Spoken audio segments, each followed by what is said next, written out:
আমি দিব স্পেশাল ভাবে দিব কাগজ দিয়ে ছোট ছেলে না। আমি আজকে এসেছি আমার নিজ বিধানসভা কৃষ্ণপুর পুরান বাজার। এখানে দীর্ঘদিন অসুস্থ আমার ওই কার্যকর্তা তপন চন্দ্র,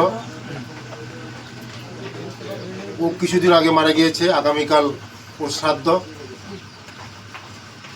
মাও নেই বাবাও নেই শুনে আমি আমার সঙ্গে এসেছে আমার মণ্ডলের প্রেসিডেন্ট, সমস্ত আমার কার্যকর্তা, উনি জেলা পরিষদের সদস্য এবং সমস্ত প্রধান সঙ্গে নিয়ে এসেছে উদার বাড়িতে। একদম অত্যন্ত গরিব। শ্রাদ্ধ শান্তির জন্য আমি কিছু সাহায্য করেছি। আগামীকাল শ্রাদ্ধ হবে। যেখানেই থাকুক প্রদীপ তপনচন্দ্র ওর আত্মী শান্তিতে থাকুক এবং ওদের পড়াশোনার ব্যাপারে আমি দেখব।